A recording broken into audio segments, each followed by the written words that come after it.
A&M San Antonio. Okay, great. Thank y'all so much. Again, right, technology, things like that happen. So I want to just do a little content highlight. So Sonia, if you can go to the next slide.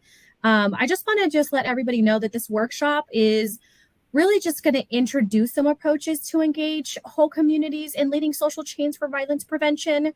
I italicize the idea of introduce because we're only here for an hour, being able to share space with one another. So the reality is the conversations that happen hopefully are not ones that just happen within this space, but they are something that continue to grow and that we can continue to connect with. Oh my gosh, I love Jessica. I'm OOLU graduate as well.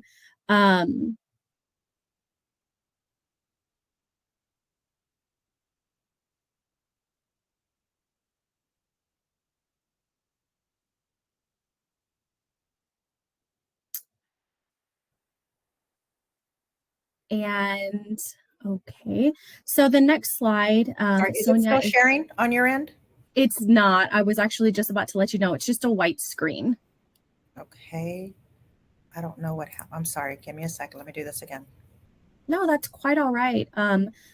Just to kind of like go ahead and move along. Before opening this space, I want to do an acknowledgement, specifically that this meeting, the meeting that where I'm presently at, is being held on the traditional lands of the Jumanos, Kickapoo, and Wichita people.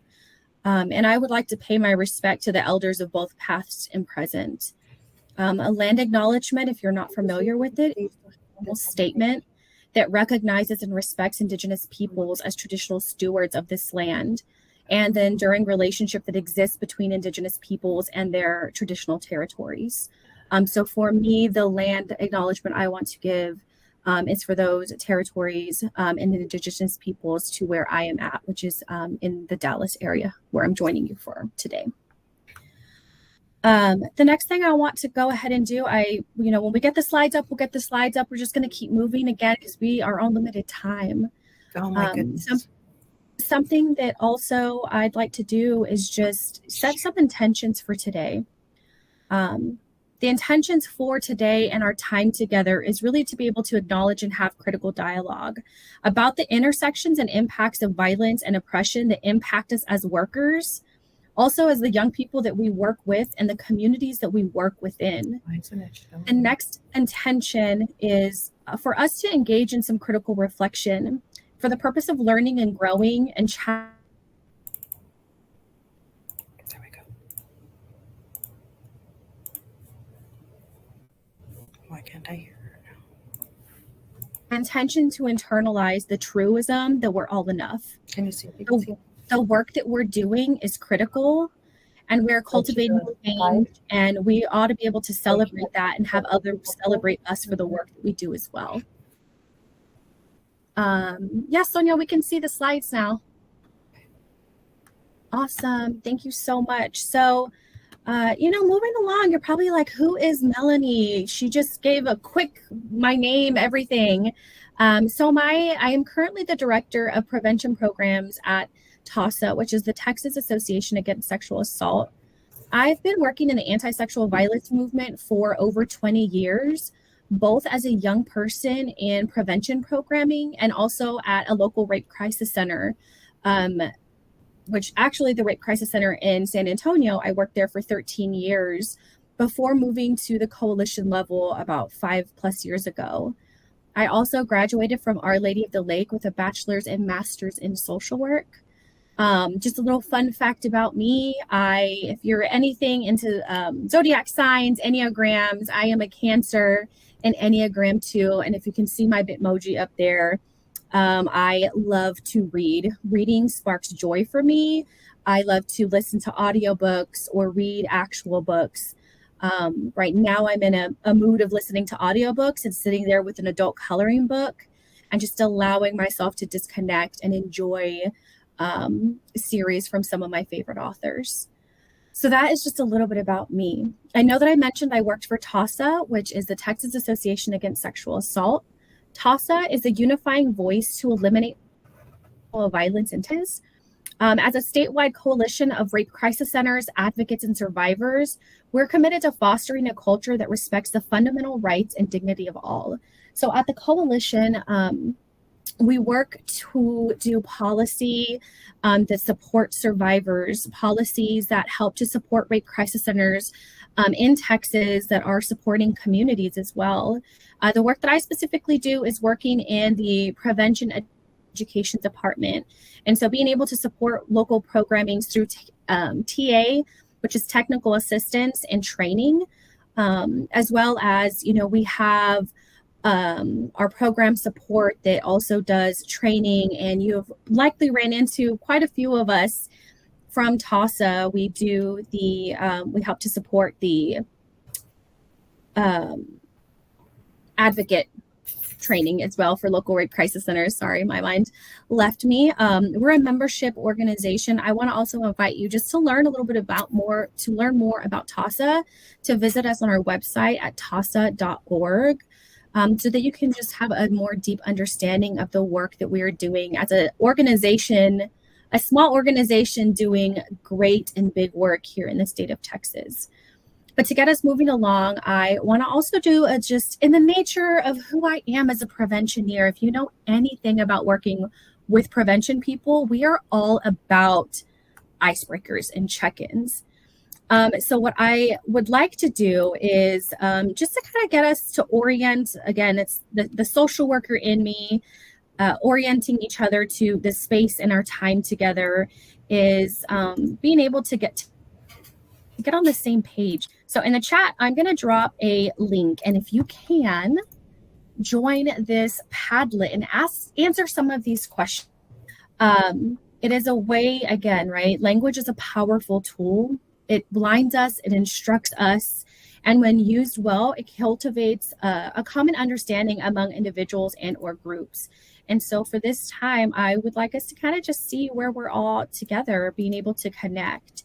So the first question on that Padlet asks, if you're unable also to get into the Padlet, that's okay.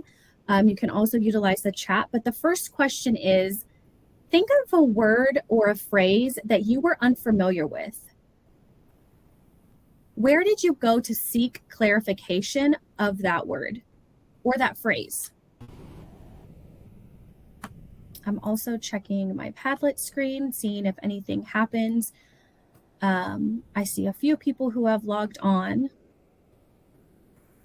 So it's just a quick icebreaker check-in, just a little moment for us to pause and reflect.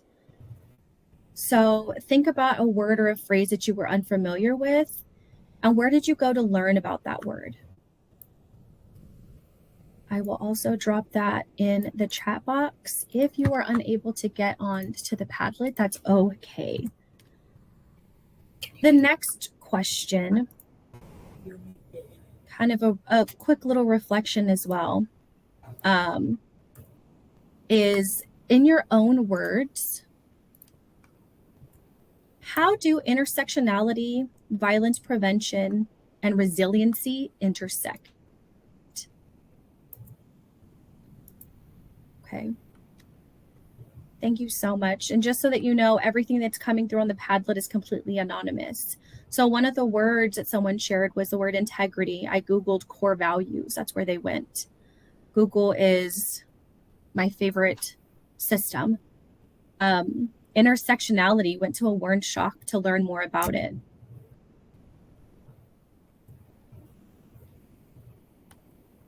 I'm going to give everybody just a couple of minutes. And if you can, again, writing on the Padlet.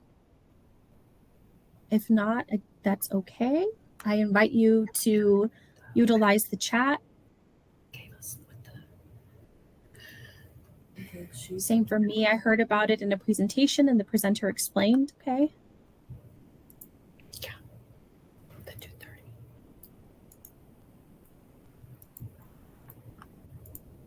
So I'm liking a dictionary, and then first reputable websites to do research. Yeah, so I'm seeing a lot of, utilizing the internet as an opportunity to deepen our knowledge and our understanding of words and concepts. asking people, learning from others. Okay. Absolutely. So that next question, in your own words, how do intersectionality, violence prevention, and resiliency intersect? We have somebody that wrote they intersect in every way. And there's no right or wrong. Again, this is just like a check-in and understanding for us to kind of go through, an icebreaker.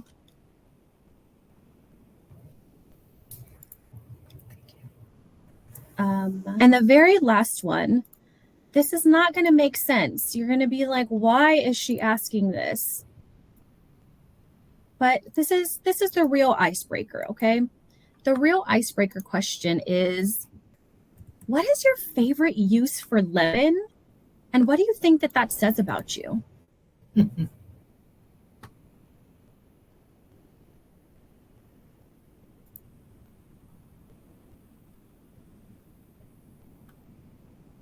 To flavor water or tea. So your favorite use for lemon. A good salmon. I like fish. Okay. Cleaning everything. Oh, I love lemon scented cleaning things. Absolutely. Thank you. I just want to make sure. Someone put that they like practicality. Okay. That's what your favorite use for lemon says about you. I know that is an interesting icebreaker question. Again, I'm super interested to know what the answer is in the chat box as well. So we're going to go ahead and move on, and we're going to come back to the lemon question. But thank you for sharing that. I asked those questions about the idea of where we go to learn things, a word, a phrase that was unfamiliar, the ways in which things like in this topic, intersectionality, violence prevention, and resiliency, how they intersect, and truly the way in which we can figure out that understanding, we can conceptualize and bring in empathy, compassion, everything into the work that we do as it relates to violence prevention, intersectionality, and even resiliency, is this idea of trauma. Most of us have been in this work and we know trauma. We have an idea. We have experienced trauma. We have heard trauma if we're therapists working with clients. We may ourselves may be survivors. I know somebody shared that they were a survivor that's in this space. So Sonia, if you can go to the next slide. Understanding trauma on different levels is understanding it in an individual, cultural, and historical trauma. Individual traumas are those events or series of events, or even a set of circumstance that is experienced by an individual that is physically or emotionally harmful or life-threatening, and that also has like lasting adverse effects. With that, the cultural trauma, it's a collective trauma. It's when a group of people who share culture, who share a culture, experience a set of circumstances or a series of events that impact them as a group, the same way that an individual trauma has on an individual. So that cultural trauma, again, is that collective trauma. I think most importantly, as a part of this work as well, and when we think about intersectionality, is as it relates to sexual violence, domestic violence, and violence in its whole self, is historical trauma. And more specifically, historical trauma refers to trauma that's inflicted in the past on members of a certain cultural group that may continue to have effects on the current generation. So, I think that when we think about our work and to think about violence prevention, domestic violence prevention, the way in which we connect with our communities and those that we serve, is not just having an understanding of what trauma happens on an individual level, but also deepening that in understanding it on a cultural level, but more importantly on a historical level.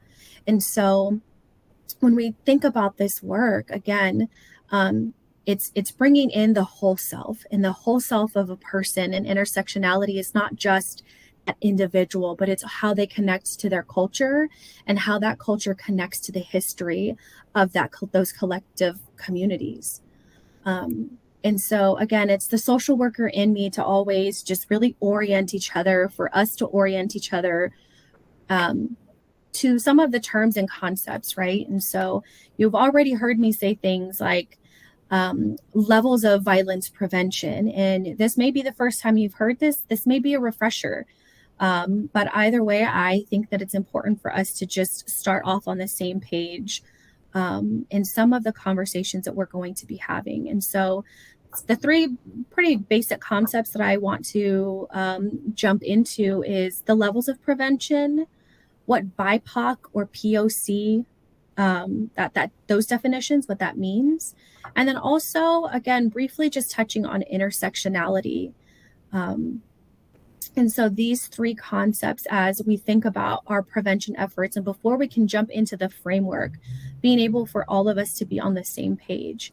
So the first one is the levels of prevention. And again, this may be a refresher course for you. It may be something new, but the first form of prevention or level of prevention is primary prevention, which more specifically describes the work done across communities, organizations, and society in the settings where people live, learn, work, socialize, play to stop violence from happening in the first place. And so the goal of primary prevention is to prevent first-time perpetration or victimization by eliminating risk factors that increase the likelihood of perpetration and building on protective factors that reduce sexual violence, domestic violence, perpetration, or victimization. But specifically, a primary prevention approach, it works to change the underlying social conditions that produce and drive violence, and that excuse or justify or even promote it.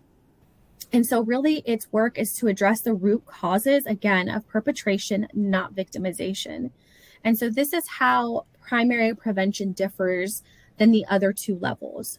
So some of the examples of primary prevention, more specifically that are happening in Texas, are campaigns that aim specifically to break down gender stereotypes or challenge ideas about violence and just disrespect being acceptable or excusable. Some program that I specifically work with here in Texas in Lubbock actually uses a community garden as a form of primary prevention efforts. So really being able to address the needs of the community that are there in a food desert as a way to provide sustainability, a way to provide connection, and just empathy really for their community and the things that make their community their community. But primary prevention will only ultimately be effective when working in complementary ways across a continuum. So it's got to be in solidarity with broader efforts to improve gender equality, and also work against other forms of stigma and discrimination. And so that's kind of like this primary prevention. That's the level of prevention. This other is, known to be called different things, which is early intervention or secondary prevention. Early intervention describes initiatives that stop early signs of abuse from escalating, and targeted interventions that shift attitudes and behaviors in ways that minimize immediate or long-term risk. So this really looks like bystander intervention efforts, approaches, campaigns, things like that. So this specific secondary prevention evolves in working with groups or individuals that are at higher risk of perpetrating or even experiencing violence, and focuses on efforts where there are signs of violence that are more likely to occur. We're working more broadly across communities and society to improve approaches to recognizing and responding to those signs of violence. So more specifically, this can look like services such as hospital accompaniment, crisis intervention, attending outreach or awareness fairs. You're developing resources to support people to understand maybe the impact of family violence and to recognize if they or someone they know are experiencing. That is a type of, early intervention or secondary level of prevention. The last one, and Sonia, if you can go, I think, skip to the next couple of slides. So that's primary. There you are. The last one. If you can go back one, sorry. Oh.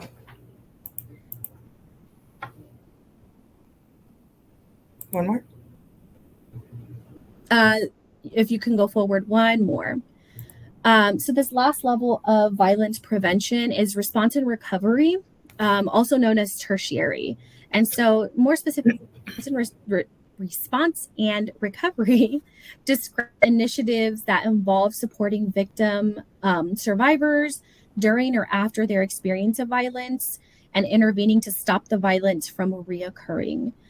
So things like this can support, specifically at this level, may support supporting a victim or a survivor when they're still experiencing the abuse, helping them to plan to leave, or being able to work with them if they already have left. So, being able to continue to seek services, connecting them to more long-term care. It can look like crisis, case management, specific counseling, recovery from violence, in all its forms. I think something that whenever we think about the work that we do, we approach the work in the supporting survivors, but also knowing that we have programs and people within our communities that also work with people who are perpetrators. And so the tertiary level of violence prevention is also includes holding perpetrators accountable in ways that aim to stop violence from happening in the future. And this can look like restorative justice practices.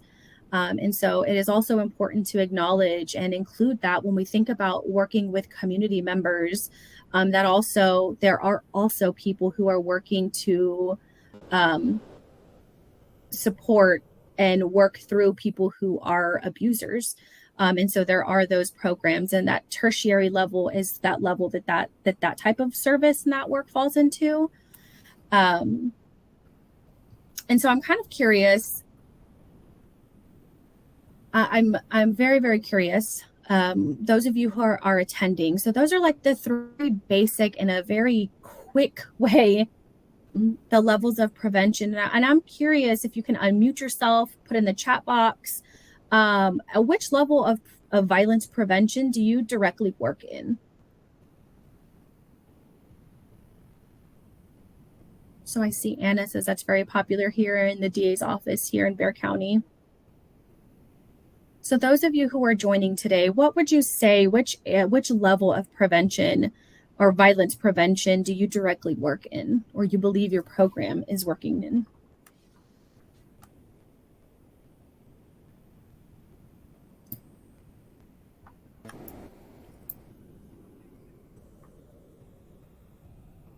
Okay, we have somebody currently working with those trying to leave or who have already left. Thank you for sharing, Elizabeth. Shelby, tertiary. Okay, so those long-term services.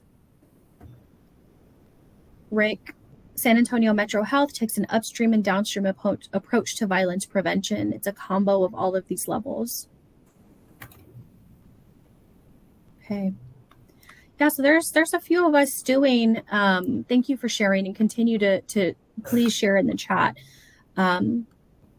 And it's important for us to acknowledge the different levels that we are in and working towards when we're talking about violence prevention, whether that's domestic violence, sexual violence, and being able to address the root causes of violence. And all of these are important when we think about a community and a community needs. And so another term that I would like to just for us to get on the same page on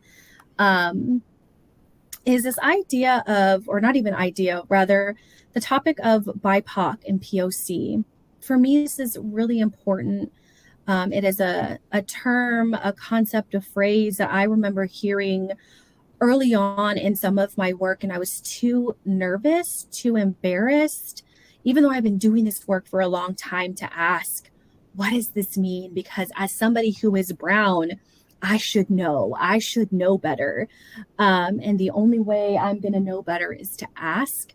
And I can do all the Google searches in the world, and I do, but there's, for me as an extrovert, there's just something enriching about being able to connect and learn with people.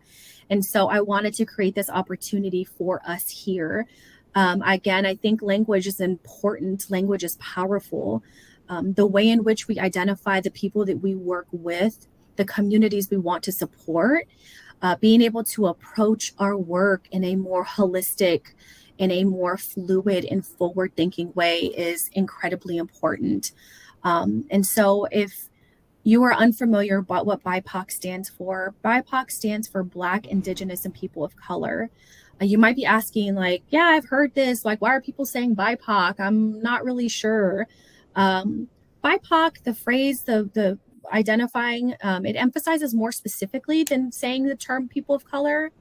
BIPOC really, when we're talking about BIPOC communities, creating BIPOC spaces, it's really creating this idea that people of color, or recognition that people of color face varying types of discrimination and prejudice.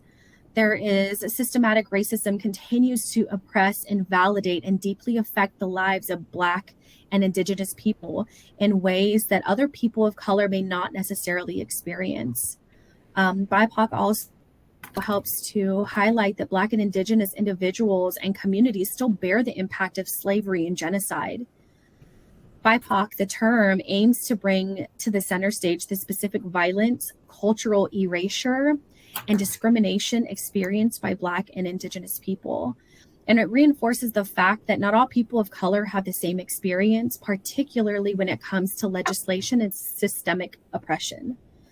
And so this is, especially if you're working in social service field, in academia, BIPOC, you know, if there's affinity spaces and you see something that's BIPOC and you're like, I'm not sure, does that qualify for me? It's important to recognize like what these spaces, that the true space of what BIPOC gathering is. Another one is POC, right? And POC stands for people of color. It's just a general umbrella term that collectively refers to all people of color, essentially anyone who isn't white. It is not to say that using either term BIPOC or POC is invalid and one is better than the other. It just is showing a deeper level of intentionality in the space and the work that you're trying to do in your communities or with survivors and or victims. And so the next term is, you know, part of the term that's in our title today, which is intersectionality. And so intersectionality, I remember the first time I heard this term, I was in college and had to write a paper and was like, oh my gosh. And I just continued to just dive and deepen into who this Kimberly Crenshaw, like who is this person? So as a refresher, if you're unfamiliar or maybe you have heard, but intersectionality, it was coined by an activist and scholar and law professor, Kimberly Crenshaw, and an essay that she wrote called Demarginalizing the Intersection of Race and Sex, a Black Feminist Critique of Anti-Discrimination Doctrine, Feminist Theory, and Anti-Racist Politics. So essentially, intersectionality is the complex and cumulative way in which these affects the multiple forms of discrimination, such as racism, sexism, and classism, that how those combine, overlap, or even intersect, especially in the experiences of marginalized individuals or groups. Intersectionality has developed over time as a way to analyze and act meaningfully to change. And so the ways that multiple or overlapping experiences of oppression impact individuals and communities.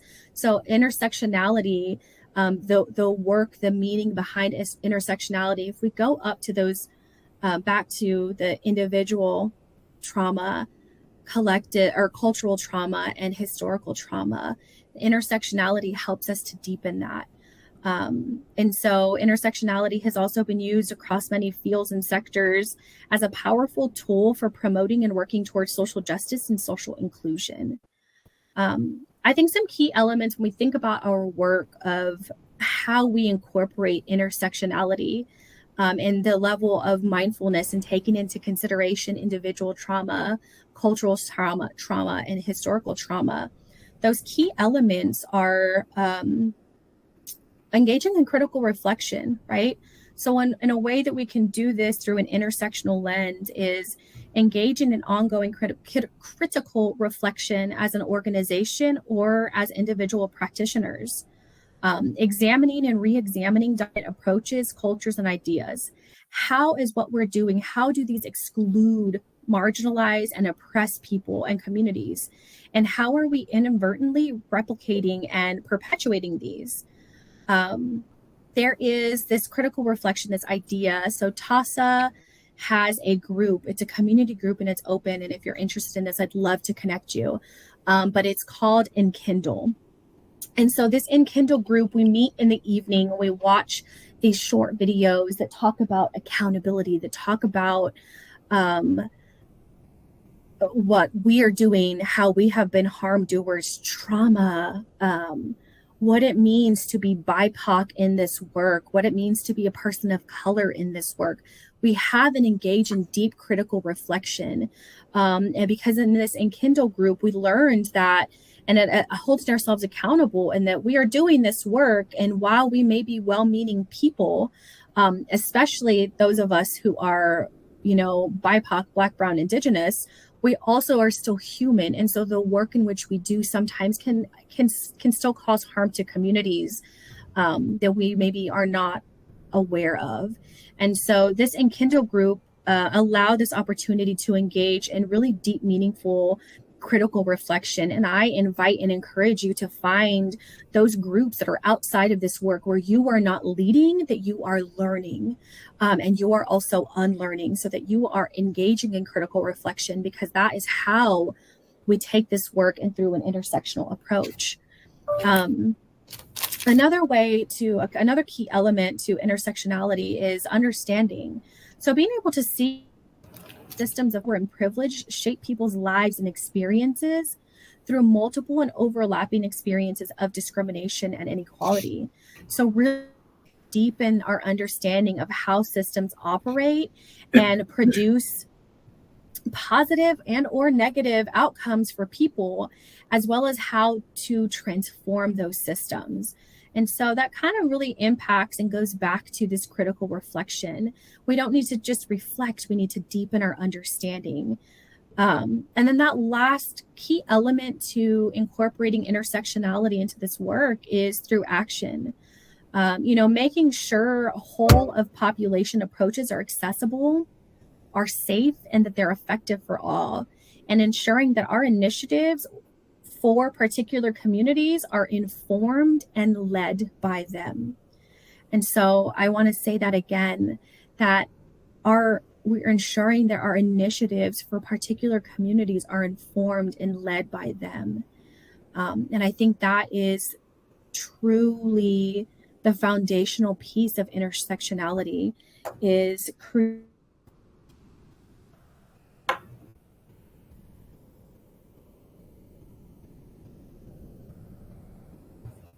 elements that goes into this next idea, this framework of violence prevention. And so we have a framework for that. These key elements, how we put this into a framework, would be through community connectedness. So again, right, what I had just said, it starts with believing in a community's capacity to author its own transformation, that we are not there to save, we are not there to fix.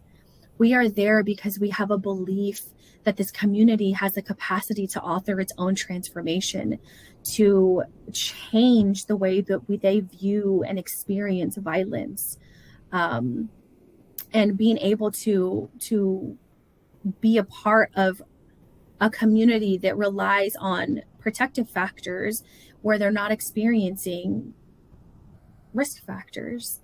Another approach to this framework is authentic accountability. And so, being able to shift this commonly held attitude and behavior is, this gradual process of change rather than a one-time event. We're not just there to change one person. We need the community. But I think also authentic accountability really feeds into that critical reflection, and it's a way for us to also learn and unlearn.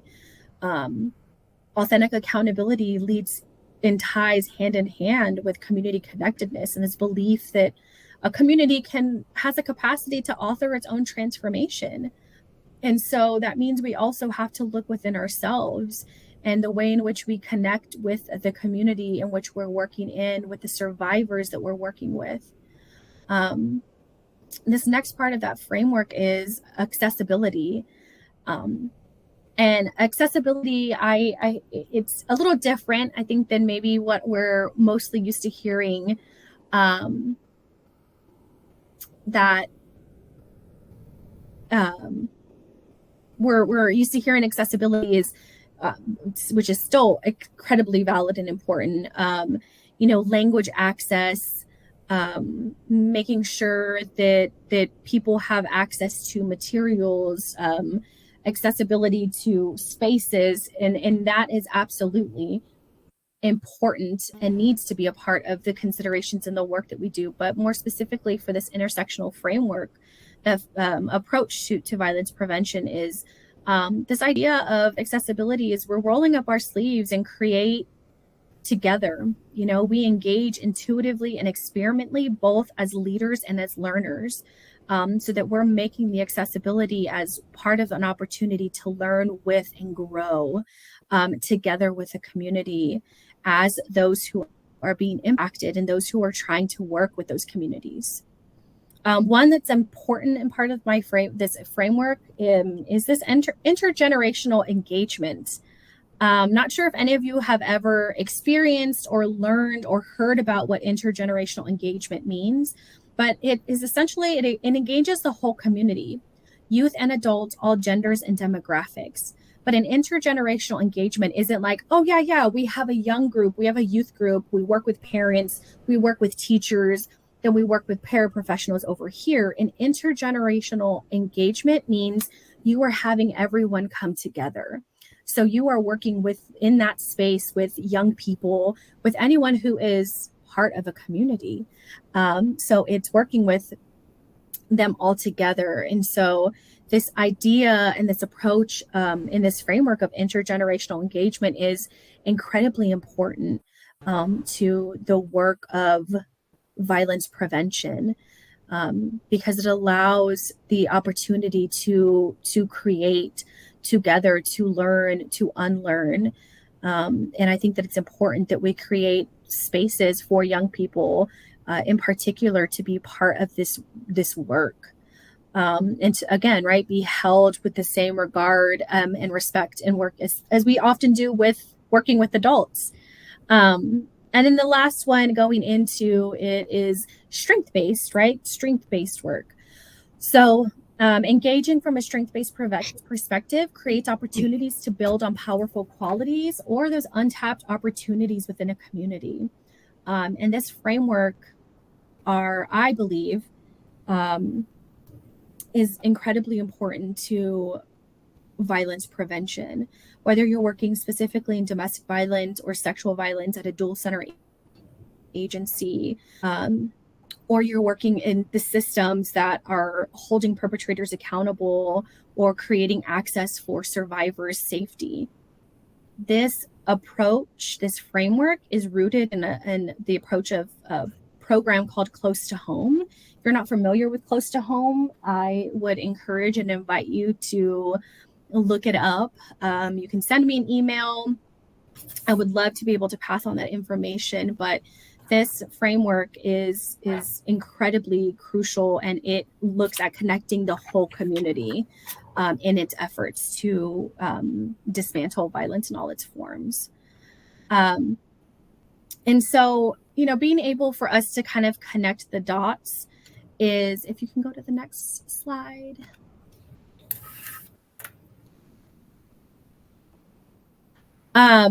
Connecting the dots of like, where's all this, right? Like, I know we have an hour, and I promise, it's like, where is she going with this intersectionality and resiliency? How is anything that she's saying make sense? So connecting the dots to understanding resiliency as a journey. When we think about the work that we do in our communities and working with survivors and or with institutions that are working with survivors and communities, most of us think of resilience as the ability to bend but not break. That's the idea that we bounce back and perhaps, even grow in the face of adverse life experiences. Um, I think more specifically, the American Psychological Association defines resilience as the process of adapting well in the face of adversity, trauma, tragedy, threats, or even significant sources of stress. All of this connects, all of this not just connects, all of this intersects with the work. It intersects with the levels of prevention, our approach, the framework in which we do this work. But also it intersects with the different forms of trauma, individual trauma, cultural trauma, and historical trauma. While the definition is useful, it doesn't also reflect the complex nature of resilience. Determinants of resilience include a host of biological, psychological, social, and cultural factors that interact with one another to determine how one responds to those stressful experiences. So however, in reality, resilience more likely exists on a continuum that may be present to differing degrees across multiple domains of life. So an individual who adapts well in a workplace or in an academic setting might also actually not adapt well in their personal life or their relationships. I bring all of this to this work and to share because sometimes we are approached, good, bad, or indifferent with this idea of resiliency and intersectionality and doing this hard work. And sometimes we don't create space for ourselves and those of us who are in this work to show up as our whole self, which means we are human before anything else. You are human before you work at your job title. You are human before you show up for any space, for a survivor, for your community. And so that means that resiliency looks a little bit different. And so I like to also approach it in this idea that, our response to stress and trauma takes place in the context of interactions with other human beings, available resources and religions, organizations, and communities and societies. So if you've been doing this work for a long time, taken any sociology class, you might be familiar with Maslow's hierarchy of needs. And this theory by Abraham Maslow, it puts forward that people are motivated by these 5 basic categories of needs: physiological, safety, love, esteem, and self-actualization. And so something that I like to really do and deepen in this work is the way in which we approach working with survivors in a trauma-informed, and we don't want to victim blame, is also we need to do the same with ourselves and how we show up. And so these are the individual needs that we have as individuals. But more importantly, it's important for the workplace to also serve and provide our needs on this same level of hierarchy. And that you are deserving, and that your organization and the institutions that you work within should also be working to meet these needs in the same way we try to meet the needs of our survivors, the same way our individual needs need to be met. And so this idea of intersectionality and resiliency can only happen when we have these needs met, not just individually, but also in which the places in which we serve, which is work. And so if you look at that bottom tier, right, when we're looking at workplace needs, that's adequate working conditions, healthcare. That can even be something as an aesthetic of space, time, your access to breaks, enjoyment of food. Food is my love language, y'all. If I cannot have food at my work, that is just not going to meet my need. And then when we move up, the workplace needs that we also need is this idea of safety, or not even idea, it's that what we mean by safety. We need routine, consistency, fairness, opportunity, promotion, job growth, job security. We need to have, and we deserve to have, a workplace that also meets these needs. And again, when we think back of that definition of resiliency, resiliency is only as good as the way in which we interact individually, collectively, and as well as just everything that is provided. And we may be working well and have our personal needs be met, but our workplace needs may not be. And that also impacts us. Yes, equilibrium, absolutely. So when we move up the social cohesion, wanting to feel as a valued team member, acceptance by our coworkers and colleagues. We want to have common goals. The mission, the work in which we're doing is serving our needs as individuals. And that's how, when we are going to have this idea of resiliency, it's not just a personal accountability, it's also accountability in the places that we work at. And so you want to have, going up to that top one, or leading up, esteem. And so this value of our work, this dignity and support. And we want to have an opportunity for creative outlets. And so it's important for me to share this because I think that whenever we do this work, and I know that I've been in spaces where we hear this idea of self-care, and in order to combat compassion fatigue and all of these things, it places the responsibility on us as individuals, but doesn't take in the totality of all of the sectors in which we exist in, and that our workplace, even more so, it's important to have this. And that's where we can also build resiliency as well in this work. And so I know I had asked y'all about the lemon questions earlier. And so if we could go to the next one, or the next two, actually, because we're tight on time. So I know I had asked y'all what your favorite use for lemon was. And so, if you know me, I love a good pun. So this slide says, let me ask you a couple of questions. So what are some of the sour or stinging parts of our work? That's my first question. And I know we're tight on time, so if you could just drop it in there. What are just some of the sour or the stinging parts of our work?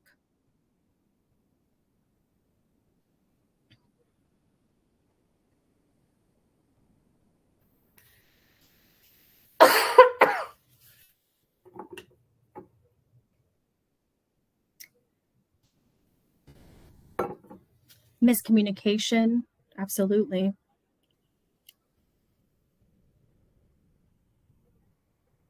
Being overworked and underpaid, that's a sour part of the work sometimes.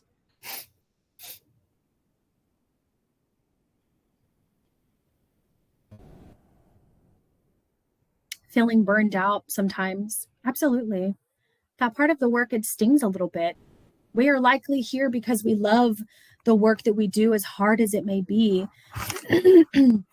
None of us are out here because we have oceanfront properties anywhere. So yeah, the reality, that's a stinging part of our work, is sometimes feeling burned out. Lack of cohesion, absolutely.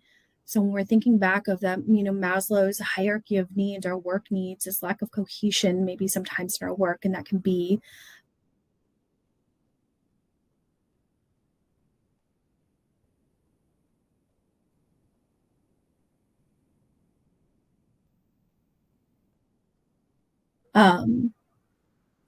feeling like nothing ever changes or gets better, absolutely, and it still keeps happening despite our efforts to prevent. Yeah, those are the sour, the stinging parts of our work. Thank you so much for sharing that.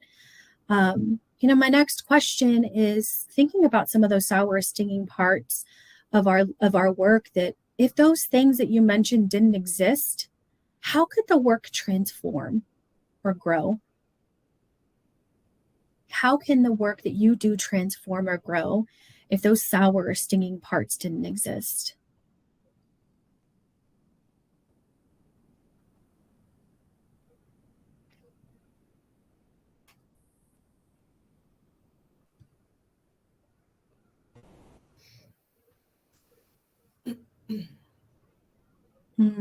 Yeah, Rick. Absolutely. I don't think that they would. They would not be on the radar.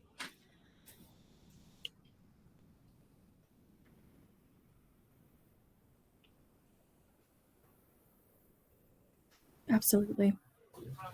So if those sour, stinging parts didn't exist, how could your work change? You'd have no barriers. You could grow because you wouldn't have barriers to prevent you. Your roots could deepen in that soil. Absolutely. So the next question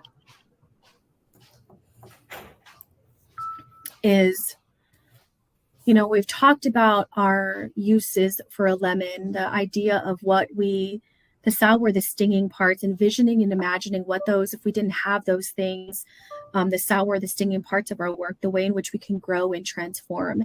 And maybe you didn't answer those questions because you're just like, we're short on time. This is too deep. I don't type fast enough, whatever that may be. These are questions that I also want you to think back on, hopefully reflect, take them into your team meeting and ask them, be like, I want to talk about some lemons. People will be like, what? But they'll listen. They'll be like, I am intrigued. Why are you talking about lemons? So this last question I'm curious is, maybe what are some of the, can you go back one? What are some, what about your work gives you just like that sweet jolt or helps you thrive and recharge?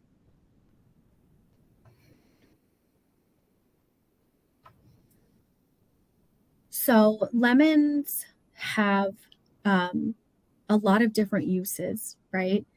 So we heard from people earlier, they use it to flavor food.